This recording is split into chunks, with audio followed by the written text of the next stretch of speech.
Ce soir, avec notre invité, nous allons parler du Bénin. On va évoquer donc Joël Aïvo, qui se trouve dans les NAS de la Criette. Joël Aïvo, constitutionnaliste et professeur titulaire de droit public, candidat recalé à la présidentielle du 11 avril dernier. Il séjourne donc depuis la soirée du vendredi 16 avril dernier à la prison civile de Cotonou. Il a été placé sous mandat de dépôt par la Cour de répression des infractions économiques et du terrorisme pour les infractions d'atteinte à la sûreté de l'État et blanchiment de capitaux. On va en parler tout de suite avec Amlicius Ferdinand, il est juriste. Il est notre invité. Bonsoir Amlicius Ferdinand. Bonsoir mon cher ami, bonsoir les amis téléspectateurs qui nous suivent en ce moment. Alors Joël Aïvo, très connu donc au Bénin, opposant déclaré au président Patrice Talon, aujourd'hui dans les NAS de la Criette. Est-ce que vous reconnaissez un peu dans les accusations portées contre lui? Non, en fait, ce n'est pas à moi de le reconnaître dans ce qu'on lui reproche. Mais en réalité, je crois que ce sont des chefs d'accusation, je peux dire, que le gouvernement a aujourd'hui inventé contre tous ses opposants qui sembleraient un peu plus farouches, populaires, d'accord? Et donc, il faut forcément les accuser de quelque chose de plus fort, de plus grave, pour pouvoir les embastiller. Je crois que c'est de ça qu'il s'agit. Avant lui, il y a eu Rekia Madougou. Oui. Maintenant, c'est lui. Peut-être, je ne sais qui saurait être encore, et Moïse Kérékou. Ils sont nombreux dans la liste. Ils sont nombreux. Et tout à l'heure, avant d'entrer dans ce studio, j'aurais appris qu'on aurait arrêté Robert Dossou, l'ancien bâtonnier, plusieurs fois ministre sous Kérékou, qui a favorisé la conférence nationale, ancien président de la Cour. Si cela s'avérait vrai, si cela s'avérait, c'est qu'il y a un problème. Il y a un problème. Dans le cas de Joël Aïvo, on parle ici d'atteinte à la sûreté de l'État et de blanchiment de capitaux. Ça ressemble un peu à ce qu'on reproche à toutes les autres personnes arrêtées également. Oui, blanchiment d'argent. De quel argent parle-t-on? Combien ils ont? Combien a-t-on retrouvé sur leur compte? À qui ils ont donné de l'argent? Bon, moi, je ne fais pas tellement foi à tout ce qui circule sur les réseaux sociaux. Il semblerait qu'on aurait arrêté un militaire qui travaillait au Kangezo, oui, à l'hôpital de Kangezo. On lui reprochait que, ma foi, Joël Aïvo lui aurait remis 150 millions pour attenter à la vie du chef de l'État. Et on l'aurait pris, je mets toujours ça en griffe, on l'aurait pris. Il a passé une semaine de garde à vue. Samedi dernier, on l'aurait déféré, mais sans qu'on ne trouve rien chez lui. Il paraît que le monsieur en question n'a même pas un pistolet sur lui. Il n'est pas retenu pour porter une arme. Je pense que c'est un militaire démobilisé. Voilà, peut-être. Et il a... puisque en tout cas, les informations que moi j'ai devant moi, on parle de 2 militaires dont un serait démobilisé. Parmi les personnes, les 3 personnes qui ont été arrêtées avec lui. Je ne sais même pas s'ils sont allés consulter son compte pour avoir reçu une telle somme que je trouve faramineuse. Et puis, on lui aurait construit 2 maisons. On lui aurait fait... Je ne sais pas de quoi Joël Aïvo dispose autant pour offrir autant de choses déjà à quelqu'un à qui il aurait demandé de commettre des meurtres ou un meurtre. Si ce n'est pas après coup qu'on peut... Bon, moi, je ne me situe pas, franchement, dans ce qui se distille.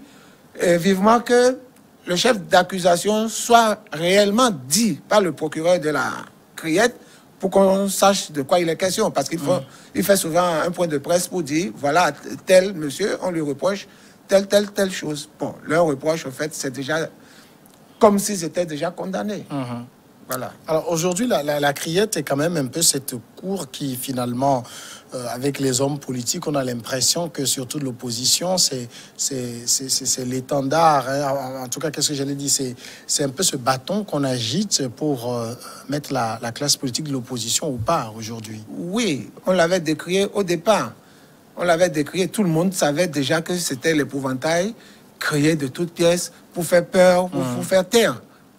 Toute voix dissonante. Donc, si aujourd'hui, on s'attelle, on s'applique dans ce schéma-là, c'est que tout ce qui se disait s'avère aujourd'hui et que nul ne peut dire le contraire. Vous voyez un peu. Et il y a un certain ancien ministre de Kérékou, plusieurs fois ministre, Oudouali. Aujourd'hui, ce matin, j'aurais appris qu'il aurait été aussi arrêté. Donc, il y a toute une vague d'arrestations à qui on colle les mêmes chefs d'accusation. Blanchiment d'argent, financement de terrorisme, tout ça. Financement, je ne sais pas. Je ne sais pas avec quels sous ils financent. Je ne sais pas. Ici, c'est quand même Joël Aïvo, c'est pas n'importe qui, c'est un constitutionnaliste, professeur titulaire de droit public, mais on l'a vu véritablement incarner aussi le rôle de l'opposition. Il a tenu des propos pas très tendres envers le pouvoir talon. Et les élections, en tout cas la présidentielle du 11 avril dernier a été précédée de violences dans plusieurs localités, Tchaourou, Parakou, Savé, Banté. Est-ce que tout ça aussi n'est pas un peu à mettre dans le compte de ces propos va-t-en-guerre qui ont été tenus? Non, en fait, il n'a pas incité à la violence comme on peut être tenté de le croire, si ce n'est pas pour condamner l'homme à l'avance. Toute la classe politique disait cette désobéissance à partir du 5 avril à minuit et que déjà à 0h le 6, le président sortant n'est plus président de la République et qu'il faille faire des marches pacifiques. Tout le monde parlait de marche pacifique, marche pacifique. Je ne sais pas d'où est-ce que les armes sont sorties pour qu'on dise qu'on a doté l'opposition des armes, des chasseurs qui, du reste, la dernière fois, on nous avait dit qu'elle était invisible. Elle avait aussi opéré de la même manière que maintenant, soit selon ce qui nous est revenu comme information, que les chasseurs invisibles ont tenu tête aux forces armées. Et donc, avec quel fusil ou arme de guerre ont-ils combattu les forces républicaines? Moi, je n'en sais rien. Mais toujours est-il que on nous disait de tout temps que ces chasseurs sont toujours préparés de façon mystique et non avec des kalachnikovs, des armes de guerre.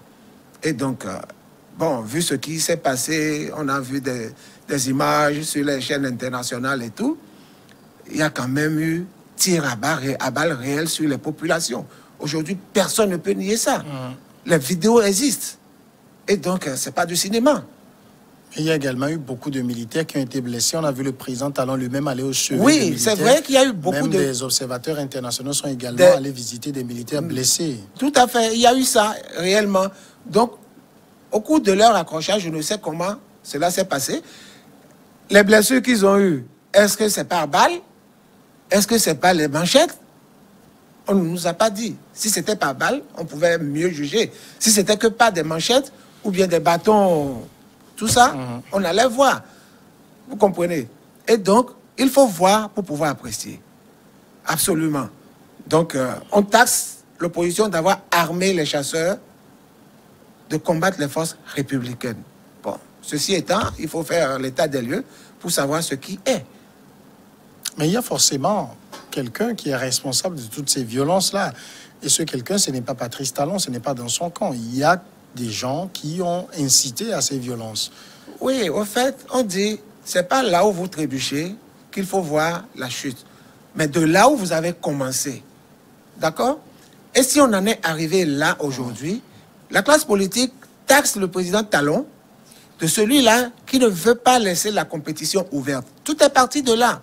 Elle a été exclue des législatives, presque pareil pour les communales et municipales. Et aujourd'hui, pour la toute grande première élection présidentielle, les exclure encore pour 5 ans.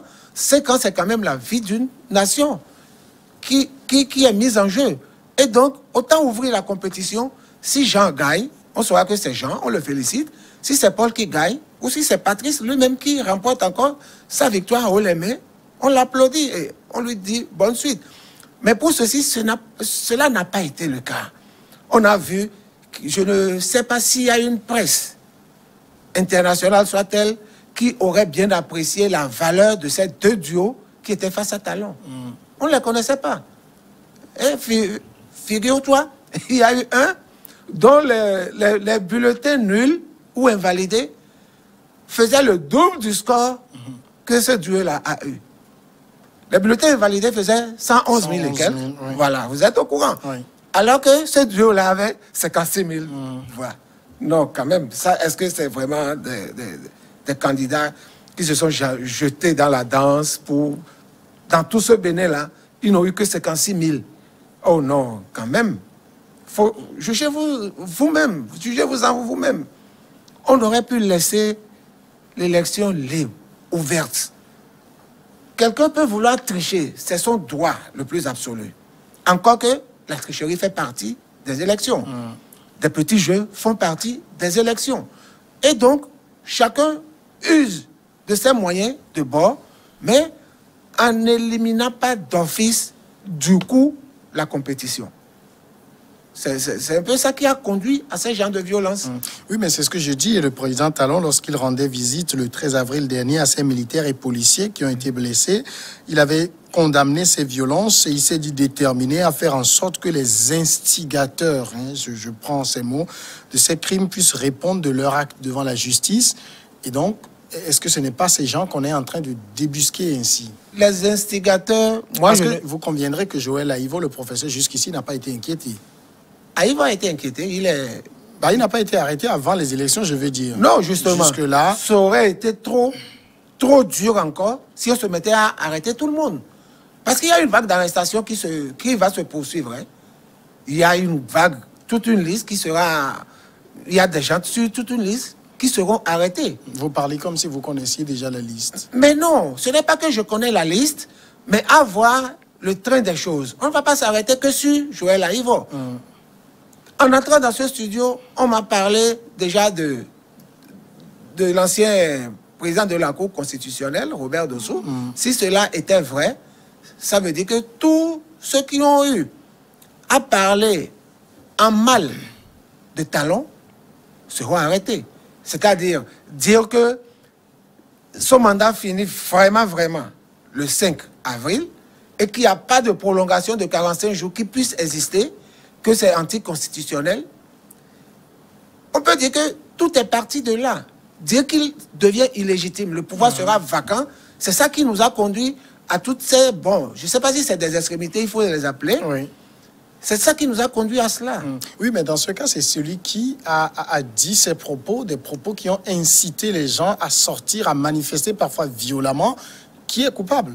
Au fait, dans la Constitution de 1990, qui a été révisée, il a été libellé clairement dans la Constitution que la population peut s'insurger contre des ordres, si tant est que le président de la République devenait illégitime et illégal. Kérékou l'avait dit, que s'il arrivait, même que je vous demandais d'aller violemment contre X ou Y,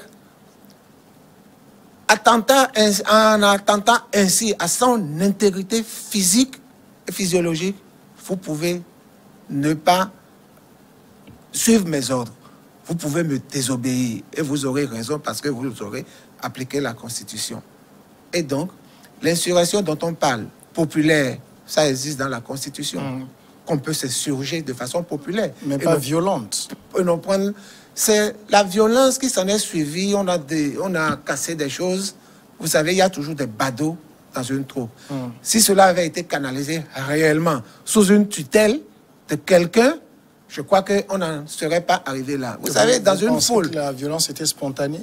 Je crois, du fait déjà qu'on ait dit que à partir du 6, Talon Patrice n'est plus président de la République du Bénin, légalement, légitimement, tous les débordements étaient possibles. Mais justement, est-ce que ce n'est pas celui qui a dit qui doit porter la responsabilité de ce débordement? Ils sont nombreux à le dire. Ils sont vraiment nombreux à le dire. Et le disant, ils ne faisaient qu'allusion à la Constitution de 1990 où encore Patrice Talon ayant prêté serment le 6 avril 2016 pour 5 ans, son serment est pour 5 ans. C'est cela qui justifiait le raisonnement selon lequel l'opposition disait que c'est 5 ans, 5 ans c'est 5 ans, c'est pas 5 ans plus 1 heure. Et tout le monde s'accorde là-dessus, même en ne faisant pas allusion à la Constitution retouchée. il disait que normalement la Constitution retouchée, si elle voulait rendre service au président de la République, ne devrait pas faire ce décalage de 15 jours. On pouvait plutôt harmoniser les élections en amont, comme quoi c'est celui qui va prendre les rênes en 2026 qui pourra faire le jeu pour que tout le monde soit sur le même palier. Au fait, on voulait harmoniser les législatives et la présidentielle. Et puis l'autre, là, faire les municipales et communales au cours de la même année, histoire d'économiser de l'argent. Ce n'est pas une mauvaise chose. Mais on pouvait coupler les deux à la même date. Mais le fait que le président de la République, il est sous un serment. Il est sous un serment. Et donc, en respectant ce serment par lequel il est venu au trône, si je peux m'exprimer ainsi, il doit pouvoir le respecter. C'est tout ça, toutes ces diverses interprétations qui nous ont conduits dans ce déluge-là. C'est exactement ça. Sinon, personne n'a demandé, prenez des manchettes, rentrez, coupez, tapez, faites ci, faites ça. Non. C'est l'assaut, la compréhension de tout un chacun de ceux-là qui ont manifesté. Ils n'ont pas été internés quelque part pour qu'on leur donne des consignes. À mon avis, non. C'est selon les relais qu'on avait des réseaux sociaux, de la radio et tout, de la télé. C'est ça qui a fait. Tous ces relais-là, de ce qu'on a vu. Mais moi, j'ai déploré le fait qu'on ait cassé des édifices, des ponts et tout. Parce que ce sera encore un éternel recommencement. On pouvait marcher en silence ou à la limite scander des slogans tels qu'on veut. Mais ne pas faire de la violence. La violence n'apporte rien de bon. Alors aujourd'hui, donc, Joël Aïvo, à nouveau entre les mains de la criette, après Rekia Madougou, qui fait déjà plus de 50 jours de détention, comme vous le dites certainement qu'il y aura d'autres arrestations. Cette criette elle-même, un peu décriée, et on a vu aussi la démission d'un des juges de cette cour qui dénonce une mainmise du pouvoir. Tout à fait. Mais on aurait tout fait de nous dire qu'il est togolais, et comme quoi le coup venait du Togo. La preuve est que Rekia Madougou est venu du Togo, d'un État dictatorial. C'est ce qu'on a chanté en tout le temps, et que le coup serait préparé depuis le Togo pour venir assaillir le Bénin. C'est ce qui se dit.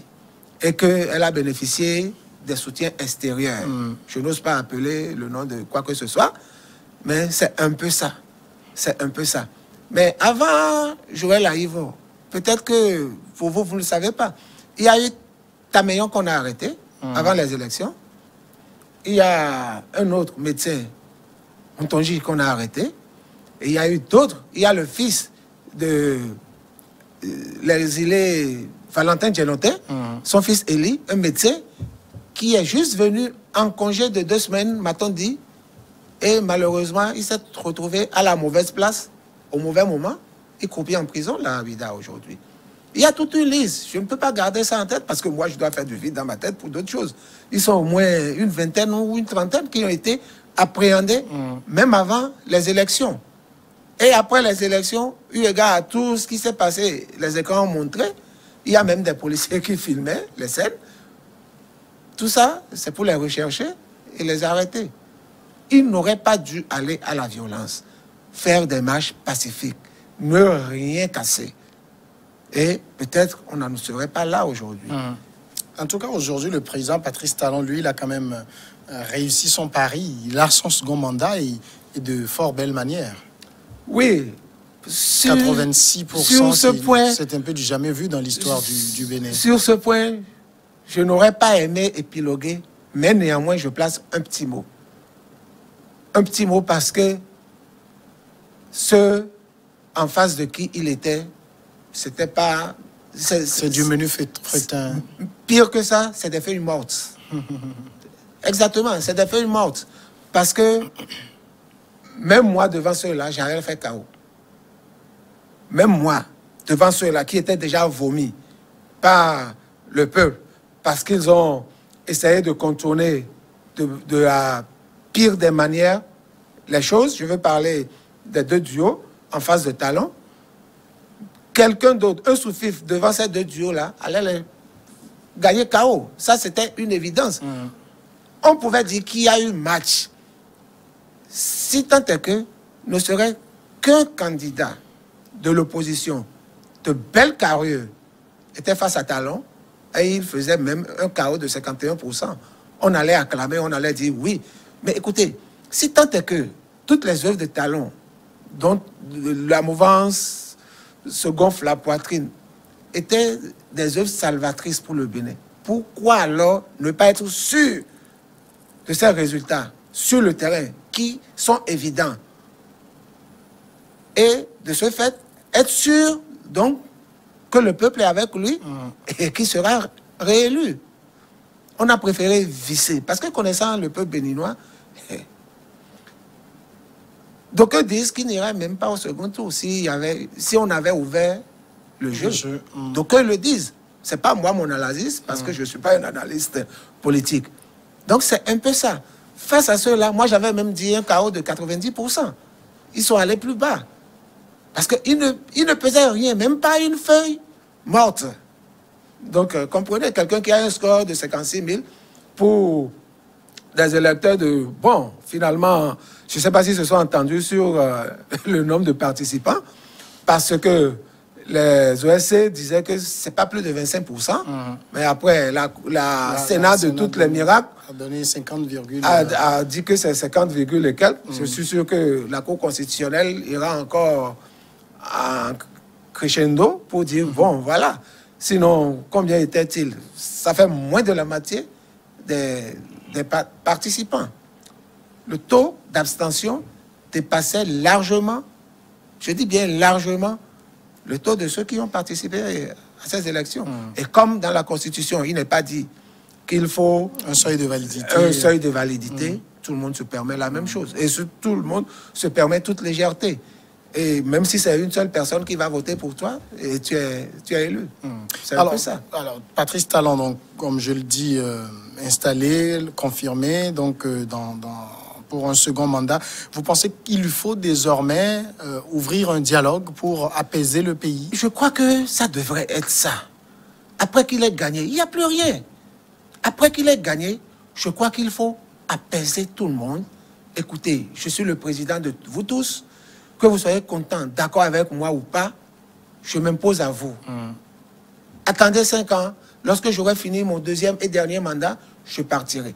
À moins qu'il y ait un autre projet derrière la tête qui demande déjà qu'on fasse évacuer les gens en exil ou qu'on les emprisonne pendant tout son mandat.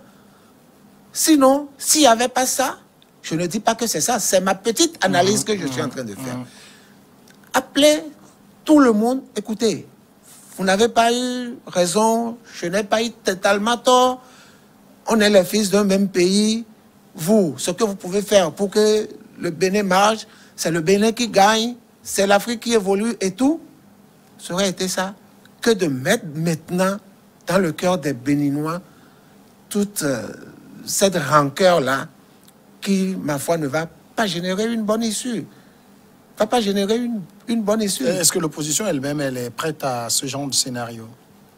Pour discuter avec Pour discuter. Mais oui, puisque... Vous pensez à tous ceux qui sont en exil, Sébastien Javon, les même si on ne demandait pas à tout ce beau monde-là de rentrer, au moins ceux qui sont présents sur le territoire, qui sont en discorde terrible avec le président actuel, il fallait juste une ouverture pour qu'il racole les mèches. Sinon, c'est un discours presque de va-t-en-guerre qu'il est allé dire encore en allant rendre visite aux militaires et policiers blessés. Comme quoi, ils rendront gorge, ils feront aussi, on va poursuivre tout le monde. Si on arrête tout le monde et que, bon, on a des parents, je ne sais pas comment ça va se passer, que Dieu apaise les cœurs de tout un chacun, afin qu'on n'aille pas vraiment dans des débordements qu'on ne pourrait pas contrôler plus tard. Je ne voudrais pas qu'on dise, oh, si je savais, j'allais écouter X, j'allais écouter Y. Qu'on se mette ensemble, qu'on dise, écoutez, aujourd'hui c'est fini, c'est bon, remettons la balle à terre, repartons sur de nouvelles bases. Vous avez votre temps et votre chance à rattraper au bout de 5 ans, et puis tout est fini. Mais quand... Non, et puis la manière dont on va arrêter les gens, c'est ça que je ne comprends pas. D'accord. Pour Joël Aïvo, vous avez su comment il a été arrêté. Il paraît qu'on lui a barricadé la voie sur le truc là de... Il sortait des coups. Voilà quoi. Non. Invitez les gens avec une convocation. S'ils ne se présentent pas, vous avez tout le loisir de les poursuivre tel que vous voulez.